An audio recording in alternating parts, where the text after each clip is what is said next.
You have been giving people access to something they never earned: your time. Every call you immediately answer, every favor you accept, every interruption you tolerate because you are afraid of appearing selfish. You call it loyalty. But part of it is fear. The unsupported man learns early that being useful is one of the few ways to feel wanted. So he becomes available to everyone and unavailable to his own future. Then something humiliating happens. People begin treating his availability as an entitlement instead of a sacrifice. Machiavelli understood the law beneath this. Power begins with what remains under your control. If anyone can redirect your attention, interrupt your work, and purchase your loyalty with approval, then your time does not belong to you. And a man who does not control his time will eventually lose control of his direction. But understand this clearly. The answer is not fake scarcity. It is not ignoring messages so people think you are important. It is not waiting 6 hours before replying because some weak man on the internet told you that delay creates value. That is not power. That is insecurity wearing the costume of power. The real question is harder.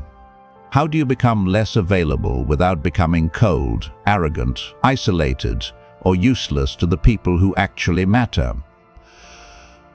Machiavelli gives the beginning of the answer in chapter 17 of The Prince. A wise ruler builds his position on what lies within his own control, not on what depends on the will of others. That principle is not trapped inside politics. Your attention is territory, your schedule is territory, your standards are territory, your commitments are territory. If everyone else can enter that territory whenever they feel bored, needy, urgent, lonely, angry, or entitled, then you are not governing your life. They are. And this is not just philosophy. Researchers at the University of California, Irvine, studied interrupted work and found something revealing. People sometimes compensated for interruptions by working faster, but they paid for it with greater stress, frustration, time pressure, and effort. Other work from the same university found that returning to an interrupted project could take roughly 23 minutes. Think about that. A message may take 30 seconds to answer, but the true cost is not 30 seconds. The true cost is the broken concentration, the unfinished thought, the idea that disappeared, the difficult work you keep postponing because someone else's urgency keeps defeating your priority. Now, multiply that by years. This is how ambitious men remain trapped while feeling constantly busy. They answer everybody, help everybody, react to everything, calm everyone down, explain themselves, make themselves useful. Then at night, when the room is quiet, they wonder why nothing important in their own life has moved. Machiavelli warned against abandoning reality for an imaginary version of how people ought to behave. In chapter 15 of The Prince, he writes that the man who neglects what is actually done for what ought to be done moves toward ruin rather than preservation. The imaginary belief is this: if I am always there for people, they will always value me. Reality is colder. Human beings adapt quickly to benefits. They receive repeatedly. The extraordinary becomes familiar. The favor becomes normal. And normal eventually becomes expected. That brings us to Law 1. Law 1. Every repeated favor becomes an expectation. The first time you rescue someone, they remember it. The 5th time, they expect it. The 20th time, your refusal becomes the event they remember. Not the 19 times you helped, the 1 time you did not. This is not proof that everyone is evil. It is proof that human expectations recalibrate. People build their sense of normal around what you repeatedly allow. If you are always available after work, they stop seeing that hour as yours. If you always answer during focused work, They stop seeing your attention as protected. If you always abandon your plan to absorb someone else's emotion, they stop seeing your mission as serious. And if you keep saying yes because you are afraid of disappointing people, you are not building loyalty. You are training access. This is where unsupported men become trapped. The unsupported man often learned early that being useful was one of the few ways to feel wanted. Maybe nobody really asked about his ambition. Maybe his family did not understand what he was trying to build. Maybe his friends praised him when he was helpful, but disappeared when he needed actual support. So he learned a dangerous lesson. If I cannot be fully understood, at least I can be useful. That sounds noble, but hidden inside it is dependency. Because usefulness becomes a drug when a man has not yet built proof. He starts confusing being needed with being respected. He starts confusing being contacted with being valued. He starts confusing being available with being loved. But needing your help is not the same as respecting your future. Some people will love your availability because it makes their life easier, not because they honor what it costs you. Ask yourself tonight, what are 3 things I do because they genuinely serve my mission, my responsibilities, or people I deeply value? Now ask the harder question. What are 3 things I keep doing, mainly because I fear disappointing somebody? Do not confuse those 2 lists. One is responsibility. The other may be dependency. Responsibility strengthens a man. Dependency drains him while letting him call the drain virtue. And this opens Law 2. Law 2. Availability is not generosity when you cannot say no. Generosity requires choice. If guilt makes the decision before you do, you are not completely choosing. If loneliness makes the decision before you do, you are not completely choosing. If fear of rejection makes the decision before you do, you are not completely choosing. If you say yes because you need to remain useful enough that people keep you around, then the transaction is hidden. You are purchasing acceptance with access. That sentence should offend the part of you that still wants to feel noble. Good. Anything controlling your life should survive examination. Ask the question most men avoid. Are you actually generous, or are you afraid of what happens when you stop being useful? That question hurts because it attacks identity. Most men do not want to see that their kindness has become mixed with fear. They want to believe every sacrifice is noble. They want to believe every yes is loyalty. They want to believe every interruption proves they matter. But power begins when you stop lying about the motive underneath the behavior. If your yes comes from strength, keep it. If your yes comes from duty, honor it. If your yes comes from real love, give it cleanly. But if your yes comes from fear, you are not giving. You are negotiating from weakness. This is why the man who is always available often becomes quietly resentful. He says yes with his mouth, but inside he keeps score. He helps, but he feels unseen. He answers, but he feels drained. He shows up, but he secretly wants people to notice what it cost him. That is not generosity. That is emotional debt disguised as service. And when the payment never arrives, he becomes bitter.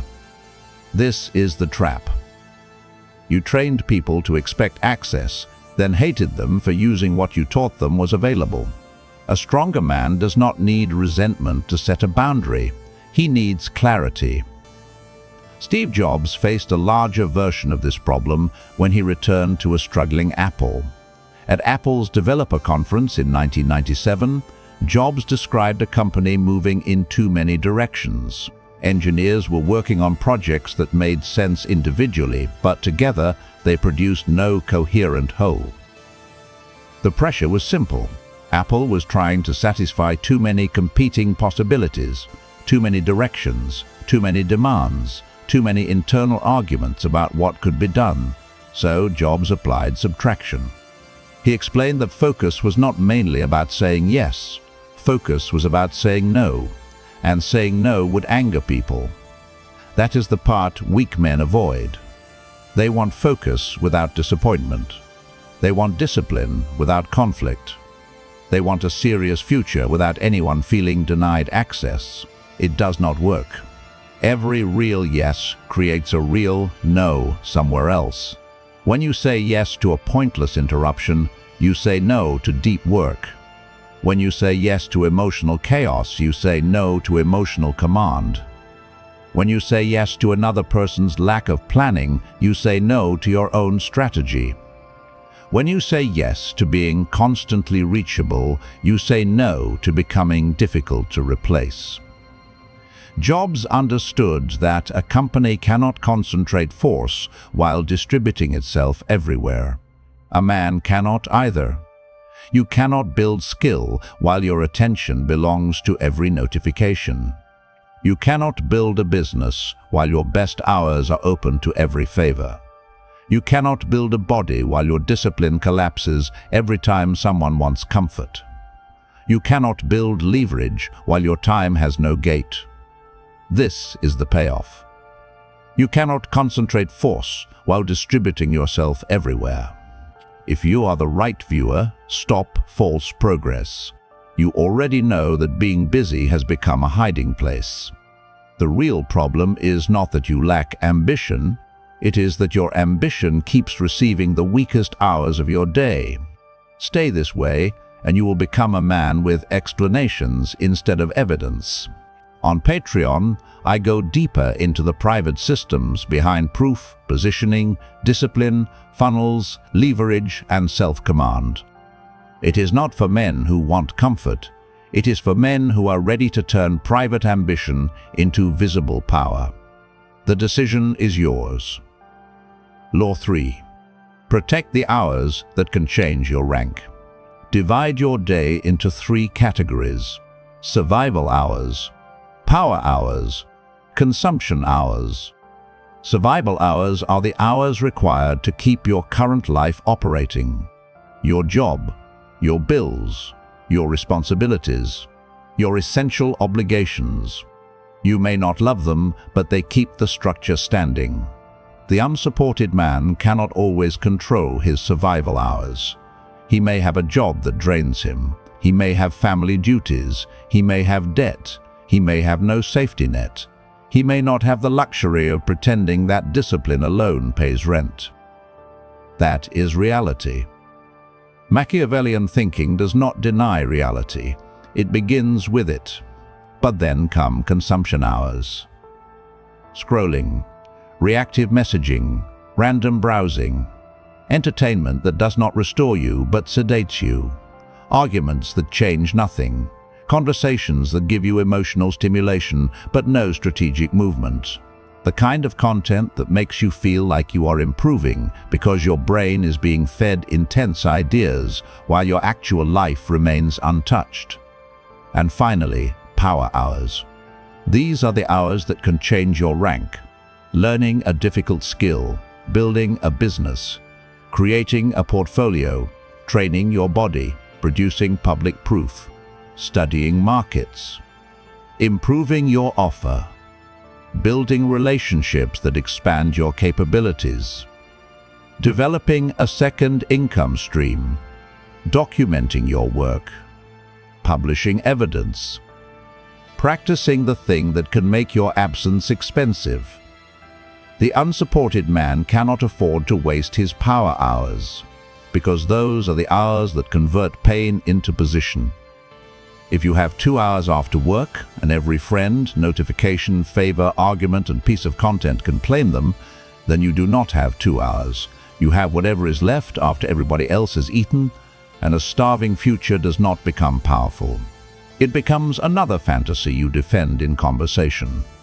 Most men say they are ambitious, but their calendar exposes them. Their mouth says mission. Their evening says escape. Their identity says builder. Their habits say consumer. Their pride says one day. Their evidence says not yet. This is why you must stop asking whether you are motivated. Motivation is too easy to fake. Ask a colder question. Which hours of my day are actually protected from the world, not imagined? not planned, protected. Bill Gates understood this problem at a different scale. While running Microsoft, day-to-day demands made it difficult to keep up with new ideas. So, in the 1990s, he began taking an annual Think Week. He isolated himself in a cabin for 7 days with books and technical papers.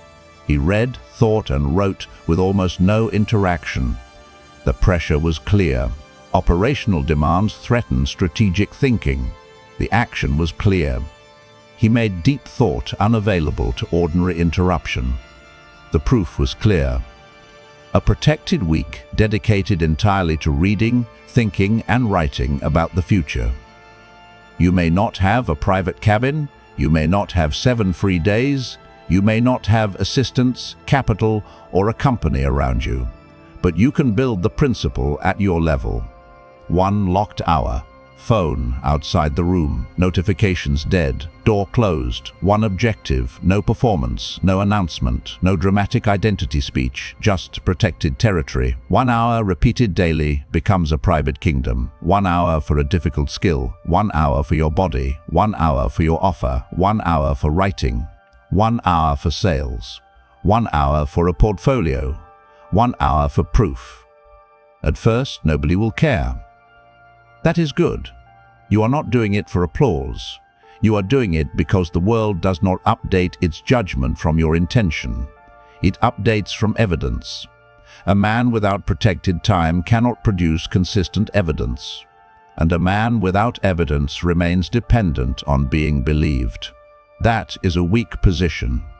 The unsupported man must understand this with brutality. Nobody is coming to organize your life. Nobody is coming to protect your attention. Nobody is coming to rescue your future from the tiny demands that keep eating it. If your best hours are unguarded, your ambition is undefended, and anything undefended will eventually be occupied. But once you protect your time, another problem appears. Who deserves access? This is where most men lose control again. They finally protect an hour. They finally stop answering every message instantly. They finally realize their time is not public property. Then guilt enters. What if I become selfish? What if I lose people? What if they think I changed? What if they say I am arrogant? And because they cannot handle that pressure, they return to the old pattern. Everyone receives the same access again. The serious and the unserious, the loyal and the convenient, the proven ally and the bored acquaintance, the mission and the noise. That is not kindness, that is failed government. Law 4. Build access tiers. Not everybody should receive equal access to you. Not because some people have less human value, because your obligations are not equal. This distinction matters. Weak men hear boundaries and think cruelty. Guilty men hear selectiveness and think betrayal. Strategic men hear access and think responsibility. Equal human dignity does not require equal access to your time.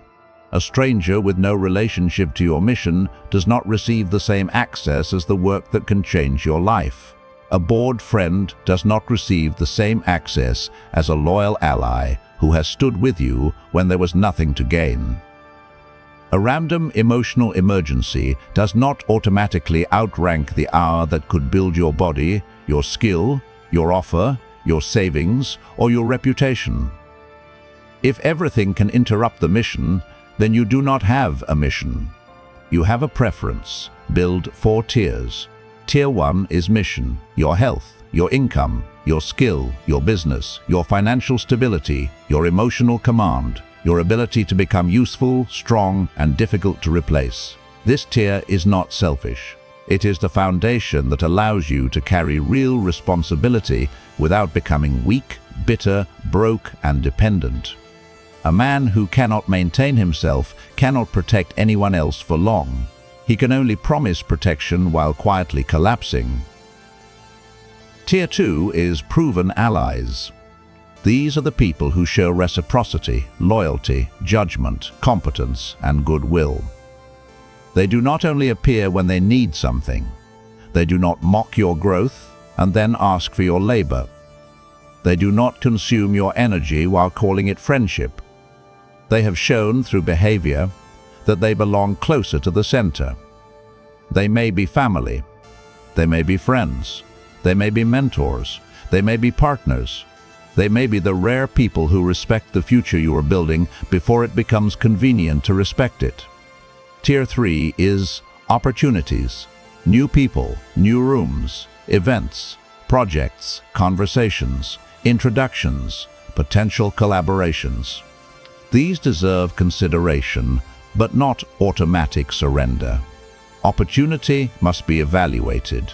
Does it have legitimate upside? Does it align with your direction? Does it expose you to better information, stronger people, useful pressure, or measurable growth? Or is it just stimulation wearing the mask of possibility? Many men lose power hours chasing vague opportunity because they are addicted to the feeling that something might happen. But might happen is not strategy. Tier 4 is noise. Noise carries no duty, no reciprocity, no meaningful relationship, and no strategic value. Noise does not always look hostile.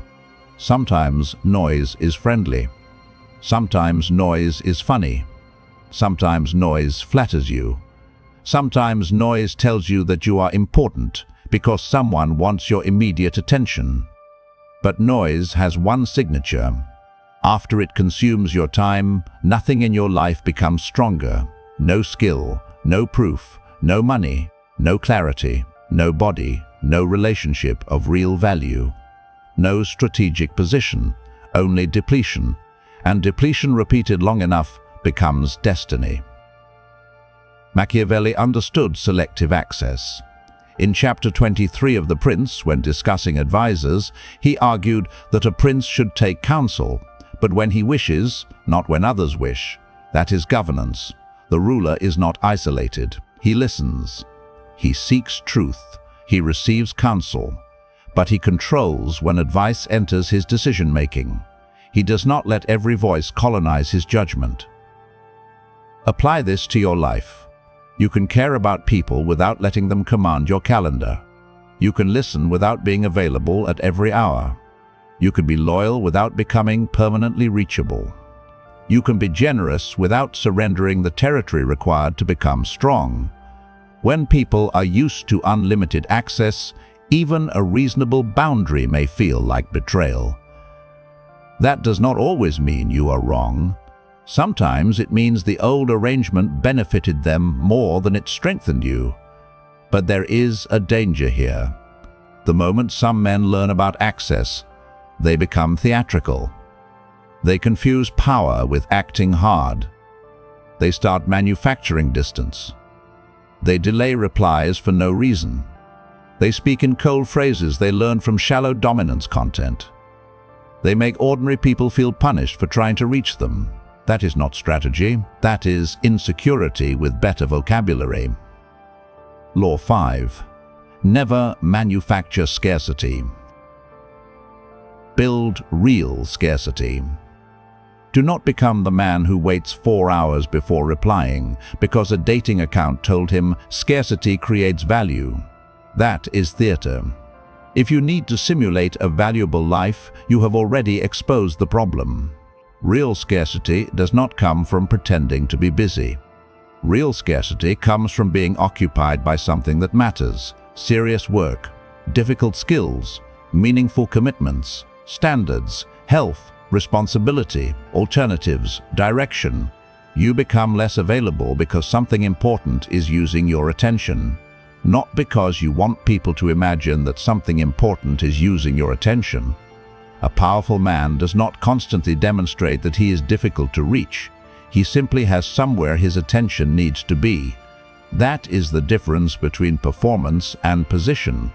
Performance says, "Look at how unavailable I am." Position says, "My life has weight, structure, and direction, so not everything can enter it." Fake scarcity is fragile because it depends on perception. Real scarcity is stable because it depends on substance. The man who fakes scarcity has to keep managing the image. The man who builds real scarcity has less to explain.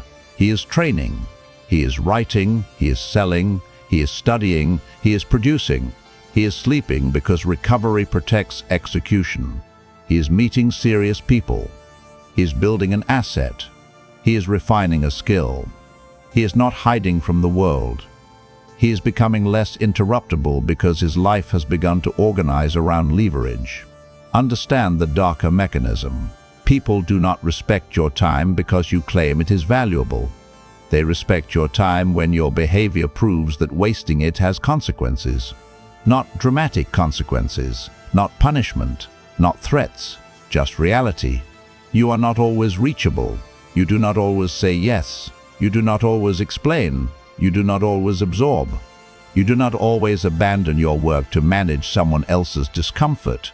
Over time, people learn the price of access. The right people adjust. The wrong people reveal themselves. The selfish complain because the old discount disappeared. The dependent panic because your usefulness is no longer unlimited. The unserious call you changed because they cannot say the truth. You became less convenient. Good. A man who remains convenient to everyone will rarely become powerful for himself. But there is another mistake. Some men discover boundaries and become unbearable. They turn every no into a speech. They turn every standard into an identity performance. They become cold, not because they are strong, but because they are wounded and want everyone to feel it. Machiavelli would call that strategically stupid. Law 6. Boundaries must not create hatred. In chapter 19 of The Prince, Machiavelli repeatedly warns rulers to avoid becoming hated or contemptible. Notice the sophistication. Power is not maximum aggression. Power is controlled firmness without unnecessary enemies. A foolish man thinks strength means making everyone feel his boundary. A strategic man understands that the boundary only needs to be real. You do not need to punish people for expectations you helped create. If you train people for years that you are always available, do not act shocked when they expect access. You helped build the pattern. Now you must change it without resentment. Do not announce a new personality. Do not say, from now on, nobody gets access to me. Do not write an essay about how people drained you. Do not insult people for asking what you used to give. Do not become theatrical. Simply change the standard. I cannot do that tonight. I can help Saturday. I am working between 7 and 9. I cannot take that on. I will get back to you tomorrow. Short, calm, predictable. No accusation. No apology essay. No emotional performance. A boundary explained for 15 minutes often becomes a negotiation. A standard, calmly repeated, becomes reality. This is where self-command matters. If you need everyone to approve of your boundary, you are still not free. You are asking permission to stop asking permission. That is still dependency. You do not need to be rude. You do not need to be cruel. You do not need to become antisocial. You need enough internal authority to let another person be disappointed without immediately betraying yourself. That is the muscle. Let them misunderstand for a moment. Let them adjust. Let them feel the absence of the old access. Let the relationship reveal whether it was built on respect or convenience. Some people will accept the new standard. Those people may belong closer. Some people will only respect you once you stop being easy to consume. Those people needed structure. Some people will resent you because you are no longer useful on demand. Those people were not loyal to you. They were loyal to the version of you that cost them nothing. This does not mean you cut everyone off. That is childish. The goal is not isolation. Isolation without structure often becomes rumination, bitterness, and avoidance. The goal is governed access. A kingdom with no gates gets invaded. A kingdom with only walls becomes a prison. The strategic man builds gates. He knows what enters. He knows when it enters. He knows why it enters. He knows why it enters. He knows why it enters. And he knows what must never be allowed to interrupt the work that creates his future. That brings us to the law. Most boundary advice avoids. Law 7. Convert reclaimed availability into proof. Suppose you reclaim 90 minutes every evening. Then you spend those 90 minutes scrolling alone. You have gained nothing. You are simply distracted in private.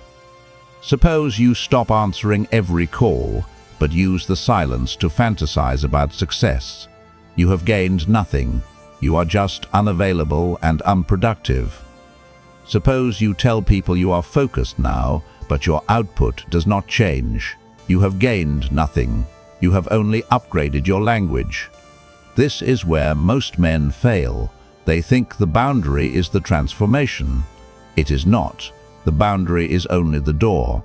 What you build behind the boundary is the transformation. Reduced access must become focus. Focus must become skill. Skill must become output. Output must become proof. Proof must become leverage. That is the chain. Break any link, and the entire philosophy becomes another aesthetic. Reduced access without focus becomes loneliness. Focus without skill becomes effort with no advantage. Skill without output becomes hidden potential. Output without proof becomes private activity. Proof without leverage becomes unpaid competence. Leverage is the point. Leverage is what gives a man options. Options to leave, options to negotiate, options to refuse, options to build, options to choose his circle, options to stop begging for belief from people who only understand evidence. Maybe your protected hour becomes coding ability. Maybe it becomes 50 published videos. Maybe it becomes a sales portfolio. Maybe it becomes a stronger body. Maybe it becomes a professional certification. Maybe it becomes a second income stream. Maybe it becomes a product. Maybe it becomes a network built on contribution rather than begging for attention. The form matters less than the proof. Proof is what changes the social equation. Before proof, your ambition is an opinion. After proof, your ambition becomes evidence. Before proof, people can dismiss you without cost. After proof, dismissing you becomes harder. Before proof, your absence means little. After proof, your absence creates loss. That is when availability becomes power. Not when people notice that you answer less. When the time they no longer consume begins producing evidence they can no longer ignore. If you are the right viewer, stop confusing silence with progress. You already know the truth. The hour you reclaim will either become proof or it will become another private escape. The real problem is not access anymore. It is whether you have a system strong enough to convert protected time into visible leverage. On Patreon, I break down the deeper private frameworks for discipline, proof, positioning, offers, funnels, leverage, and self-command. It is not for men collecting darker language for the same weak habits. It is for men ready to make their life harder to dismiss. The decision is yours. You were taught that being a good man means always being there. No, a good man can be dependable without being permanently accessible. A loyal man can help people without abandoning himself. A disciplined man can care deeply and still say no. The old identity says this: if I am useful enough, maybe they will value me. Kill it. That identity keeps you waiting for people to reward the sacrifices they never asked you to make. It keeps you silently bargaining with your own exhaustion. It keeps you hoping that one day someone will look at your constant availability and say, "Now I see what you gave up." Do not build your life around that fantasy. Replace it with something colder and more useful. My value is not measured by how easily everyone can access me. It is measured by what I can reliably build, protect, contribute, and become. That is the shift. You do not need to become unavailable to the world.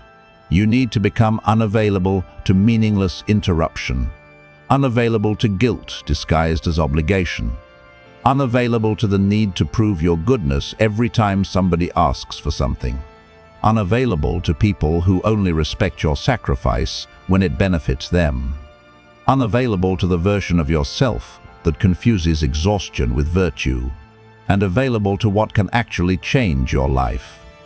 Your work, your body, your craft, your allies, your future, your mission. Machiavelli's lesson is not that you should reject everyone. It is colder and more useful. Do not place the foundations of your life inside other people's will. Control what you can control. Protect what creates your position. Stop confusing unlimited access with loyalty. And understand one final thing. Every man has a private kingdom. Most men lose it without a war. They lose it one yes at a time, one interruption at a time, one guilt-driven favor at a time, one evening surrendered at a time, one message answered during deep work, one plan abandoned to keep someone comfortable, one promise to himself broken quietly enough that nobody else notices. Then years pass, and he wonders why he feels older, busier, more tired, but not more powerful. That is how a life gets conquered. Not always by enemies, often by tolerated access. So audit the next 7 days. Find one recurring place where your availability is feeding approval instead of your future. One favor, one conversation, one interruption pattern, 1 hour you keep surrendering. Remove it. Then put that hour into something measurable. Not thinking, not planning, not consuming. Proof. Build a page. Train the body. Write the offer. Practice the skill. Publish the work. Send the pitch. Study the market. Create the asset. Document the result.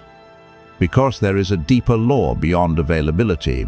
Once you reclaim your time, you must decide what kind of man is worthy of receiving it. If the answer is still a distracted man, nothing changes. If the answer is a disciplined man, everything begins.